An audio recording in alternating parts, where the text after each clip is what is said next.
Amazon did the biggest layoff in their company history in the last week in order to get money to buy GPUs. Now, that's not what they said, but I did the analysis, and that's what actually happened. What Andy Jassy said is this was for culture.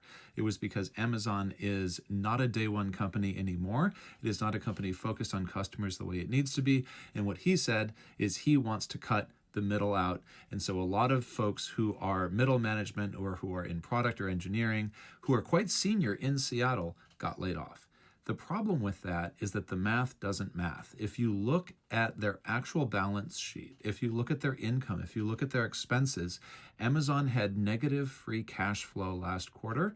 They were negative $4.8 billion. That's not just, spare change you find under the couch.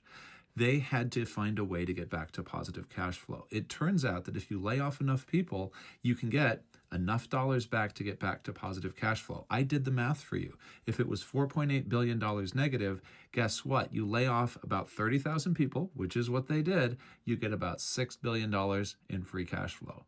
That is not an accident.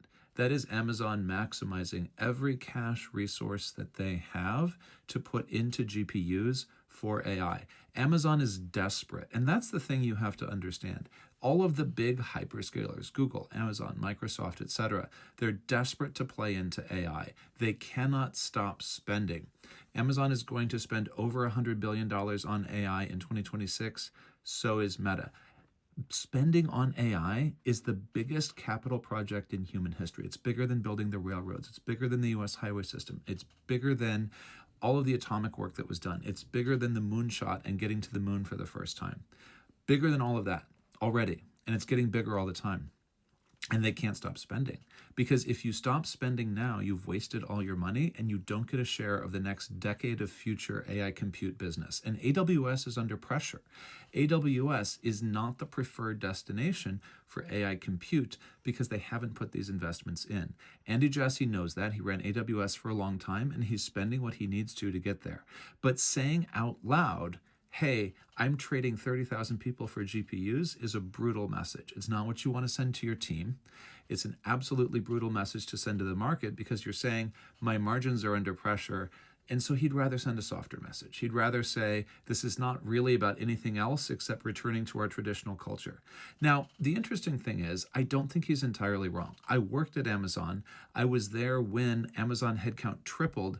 I saw firsthand how it slowed down the business. And so two things can be true. Andy is right that the culture has changed and Amazon needs to get back to its day one roots to stay true to what it was founded to be. But it's also true what he didn't say, which is that really, if you look at the dollars and cents, he traded out 30,000 people for GPUs. And that's really rough. And if you are one of those people who is affected, I want to remind you, there's a big wide world of ex-Amazonians out there. I'm one of them. Talk to us and get in touch and we will help. The universe of ex-Amazonians is all over tech. And we all know of places where there are open roles. And so if you're one of those folks who's affected, go hit up the ex-Amazonian network. And we will all do our best to be helpful. Cheers.